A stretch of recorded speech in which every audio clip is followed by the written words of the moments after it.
Pour les enfants, aujourd'hui nous allons comparer les fractions à l'unité, à la quantité 1. Alors, pour faire ce travail, j'ai préparé un gâteau fictif, en papier on va dire. Et ce gâteau, si je le regarde, je l'ai coupé en 4 parts égales. Vous vous souvenez que dans les fractions, les parts sont égales.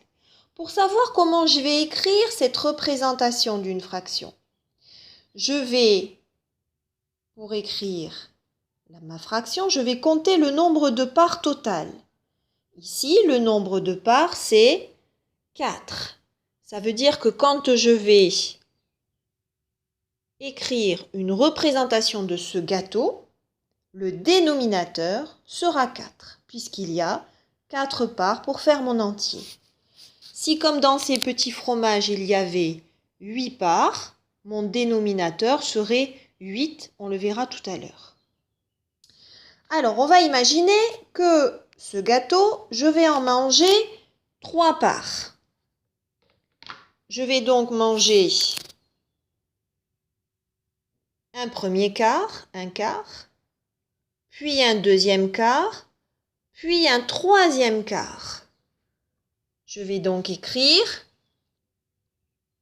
représentation, j'ai fait la représentation donc de ce que j'ai mangé. J'ai mangé un quart, plus un quart, plus un quart. Si je regarde ma représentation et ce qui me reste, je n'ai pas mangé tout mon gâteau. Je n'ai pas mangé la quantité 1. On est bien d'accord. Je vais donc dire que j'ai mangé un quart plus un quart plus un quart, ce qui fait 3 quarts. Vous voyez que quand on additionne les fractions, on additionne le numérateur et on ne touche pas au dénominateur. Et je vais dire que 3 quarts, c'est bien plus petit que 1. Dans ma leçon, j'ai pris les 3 quarts de mon gâteau. J'en ai pris moins que la totalité. On est bien d'accord puisqu'on voit bien, il reste une part.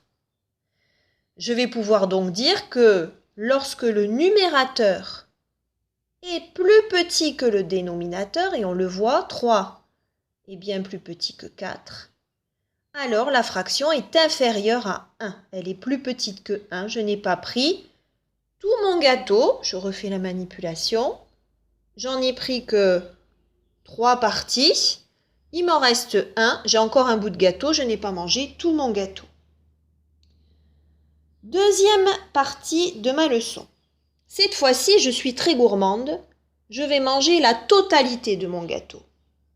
Je vais donc prendre un quart, plus un quart, plus un quart, plus un quart.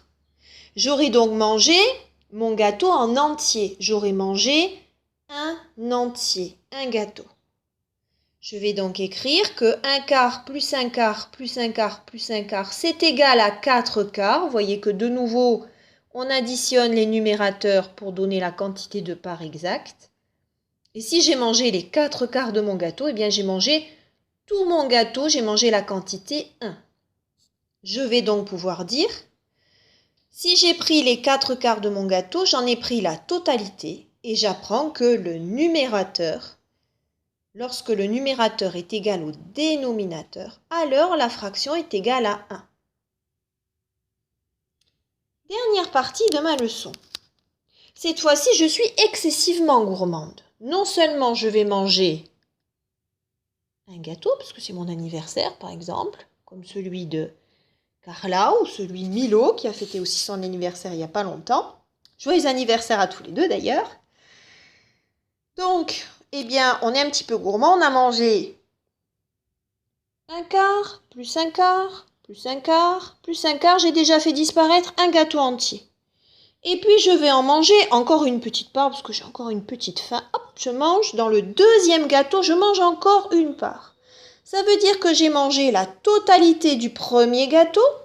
J'ai mangé un, plus un bout dans le deuxième gâteau. J'ai mangé un quart de ce gâteau. Alors voyons voir sur ma leçon. Je vais donc écrire un quart. Donc j'ai fait apparaître le premier gâteau entier, il apparaît ici en violet, et le deuxième gâteau avec la part en jaune. Un quart, plus un quart, plus un quart, plus un quart, plus un quart, ça va me donner 5 quarts. Et oui, 5 parts d'un gâteau coupé en 4. Je vois bien que le nombre d'en haut qui est 5 est plus grand que le nombre d'en bas qui est 4. Je vais donc dire que j'ai mangé plus que 1. ma fraction est supérieure à 1.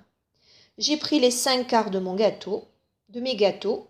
J'en ai pris plus que la totalité lorsque le numérateur est plus grand que le dénominateur. Alors la fraction est supérieure à 1. Donc ça, ce sera la leçon. Elle sera en photo sur votre blog. Vous pourrez l'imprimer. Alors, on va faire une dernière petite manipulation. Cette fois-ci avec mes fameux petits fromages. Ils servent beaucoup mes fromages. Donc si je regarde, comme tout à l'heure, avant d'écrire une fraction, je vais regarder en combien de parts j'ai coupé. J'ai donc 1, 2, 3, 4, 5, 6, 7, 8 parts. Le dénominateur sera donc 8. Imaginons que je mange 3 parts. Je n'ai plus la totalité de mon fromage. Je vais dire que j'ai donc mangé les 3/8 de mon gâteau. Je vois bien les 3 petites parts. Et le reste de mon gâteau ici. 3/8 plus 5/8, ça me donne donc bien 8/8. Puisque je n'ai pas mangé mon fromage en entier, je vais dire que 3/8 est plus petit que 1. Je vois parfaitement que le numérateur 3 est plus petit que le dénominateur 8. Ma fraction est plus petite que 1. Sachant que pour avoir 1, j'ai besoin de 8/8. Je continue. Maintenant, je suis un petit peu plus gourmande. Au lieu d'en manger 3, je vais en manger 5. Donc, j'en ai déjà 3 ici. J'en ajoute 2, 4, 5. Il me reste donc 3/8 de mon gâteau. Mais j'ai toujours pas mangé la totalité de mon gâteau. Je vais donc dire que 5/8, les 5 parts que je vois sur les 8 au total, sont bien plus petites que 1 puisque je n'ai pas mangé la totalité de mon gâteau. Pour faire 1, il faut que je mange les 8/8.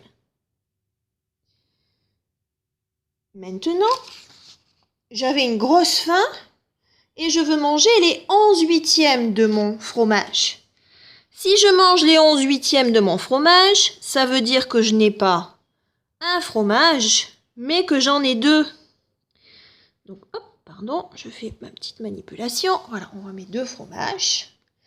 Si j'en mange les 11/8, j'aurai donc mangé 8/8 plus 9, 10, 11/8.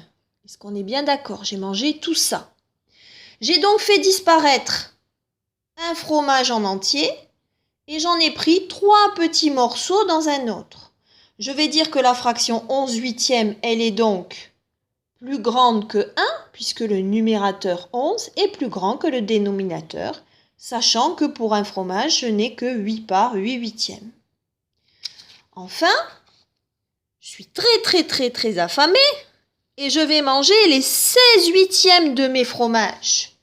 Ça veut dire que je vais manger tout mon premier fromage, les 8 parts, plus tout mon deuxième fromage, les 8 parts.